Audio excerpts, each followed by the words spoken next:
সম্মানিত ভিউয়ার্স, নিশ্চয়ই অনেক ভালো আছেন। তো ফারিয়া টেলিকম যারা আমার কাছ থেকে নিয়ে ব্যবহার করছেন তাদের জন্য ভিডিওটা অত্যন্ত গুরুত্বপূর্ণ একটা ভিডিও। সম্পূর্ণ ভিডিওটা দেখবেন, তারপরে আপনার সিদ্ধান্ত আপনি নেবেন।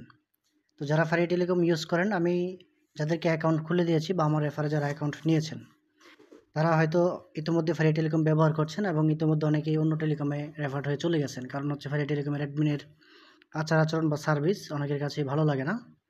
এজন্য অনেকেই কিন্তু অন্য টেলিকমে চলে গেছেন। তো ফারিয়া টেলিকমে যারা অ্যাকাউন্ট এখনও চালাচ্ছেন তাদের উদ্দেশ্যে মূলত এই ভিডিওটা তৈরি করা। তো ফারিয়া টেলিকমের অ্যাডমিনের আচার-আচরণ আমার কাছে অনেক আগে থেকেই ভালো লাগে না। ওনার কাছে উনি যখন আমার কাছ থেকে ১ম ভিডিও করে নেয়, মানে প্রমোট করে নেয়, তখন থেকেই উনার আচরণ কিছুটা ভালো ছিল। তারপরে আস্তে, আস্তে উনার আগের আচরণে উনি ফিরে যায়। তারপর যখন কিছু সময় পার হতে থাকে, এই যে অ্যাপসের মধ্যে ঢুকেই না, অ্যাপসে প্রবলেম। তো ফারিয়া টেলিকমের অ্যাডমিনকে আমি অনেকবার বলেছি যে আপনার এগুলো চেঞ্জ করা দরকার। পাবলিকলি বিজনেস করলে আপনাকে কিছু বিষয় চেঞ্জ করতে হবে। তো উনি মাঝে মধ্যে চেঞ্জ করে, মাঝে মধ্যে আবার আগের তার যে আচরণ সেটাতে ফিরে আসে। মানে একজন ইউজারের সাথে কেমনে ব্যবহার করতে হবে, কেমনে কথা বলতে হবে, এই বিষয়গুলো উনি অনেকটাই জানে না, এবং অথবা জানলেও এই বিষয়গুলো উনি মানে না। এটা হচ্ছে মেইন প্রবলেম। তো তারপরে আমি এর মাঝখানেও যখন ১ম প্রমোট করে নিই, তারপরে আমি ওনার সাথে কাজ করা বাদ দিয়েছিলাম মাঝখানে। কারণ হচ্ছে ওনার এই আচার-আচরণ আমার কাছে ভালো লাগে না। আপনারা জানেন যে একটা টেলিকমের সাথে আমি ততদিন পর্যন্ত কাজ করি বা ততক্ষণ পর্যন্ত কাজ করি যতক্ষণ পর্যন্ত সেই টেলিকমের অ্যাডমিনের আচার-আচরণ ভালো থাকে, তার সার্ভিস ভালো থাকে। সবচেয়ে গুরুত্বপূর্ণ এটা।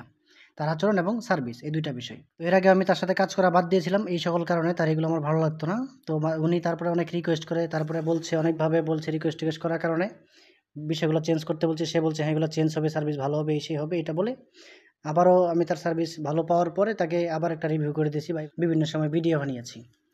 তো একটা সময় পর গিয়ে সে আবার কিন্তু তার আগের যে চরিত্র সেটার মধ্যেই ফিরে আসে। এটা হচ্ছে তার মেইন প্রবলেম। তো এবার কিন্তু তার এইগুলো আচরণ দেখে আমি পুরোপুরি বিরক্ত। আমি চাচ্ছি না তাকে আর কোনো সুযোগ দেওয়ার জন্য। আমি এবার তার সাথে কাজ করা টোটালি বাদ দিয়ে দিয়েছি, এবং আমি তার সকল ভিডিও অলরেডি আমার চ্যানেল থেকে ডিলিট করে দিয়েছি এবং তার সাথে টোটালি কাজ করা বন্ধ। তো আপনারা যারা আমার কাছ থেকে অ্যাকাউন্ট নিয়েছেন ফারিয়া টেলিকমে, তারা এখন কি করবেন? এটা একটা প্রশ্ন। আপনারা যদি ব্যবহার করতে চান ফারিয়া টেলিকম, আপনাদের কাছে যদি ভালো লাগে আপনারা ব্যবহার করেন, কিন্তু নিজ দায়িত্বে ব্যবহার করবেন। কোনো একটা সময় গিয়ে আমাকে বলতে পারবেন না বা আমাকে এটার জন্য ব্লেম করতে পারবেন না যে আমার টাকা নিয়ে চলে গেছে বা আমার এটা হয়েছে, সেটা হয়েছে, সার্ভিস দেয় না।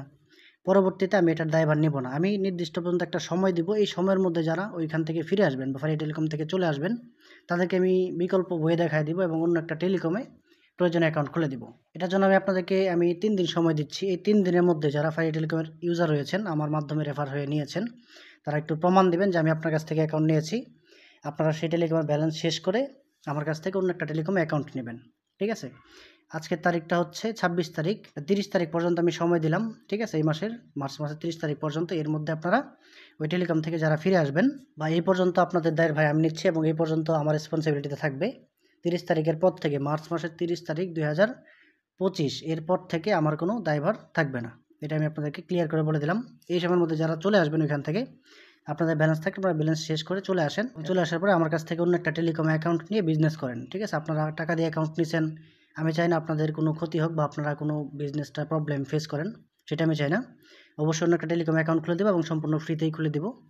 তো আপনারা ফারিয়া টেলিকম ইউজ করবেন না, সেই মর্মেই কিন্তু আমার কাছ থেকে টেলিকম নিতে পারবেন। তো ৩০ তারিখের পর থেকে আমার কোনো দায়ভার থাকবে না। ফারিয়া টেলিকমের প্রতি কোনো রেসপন্সিবিলিটি থাকবে না। মাত্র ৩ দিনের সময় দিলাম আপনাদেরকে, যারা ফারিয়া টেলিকমের ইউজার রয়েছেন, আমার মাধ্যমে অ্যাকাউন্ট নিয়েছেন। তো আপনাদের যাতে কাজ করতে ইচ্ছা হয় আপনারা করতে পারেন। নিজ দায়িত্বে করবেন। আর যদি কারো চলে আসতে ইচ্ছা হয় আমার সাথে যোগাযোগ করবেন। নতুন করে অন্য একটা টেলিকমে অ্যাকাউন্ট নেবেন।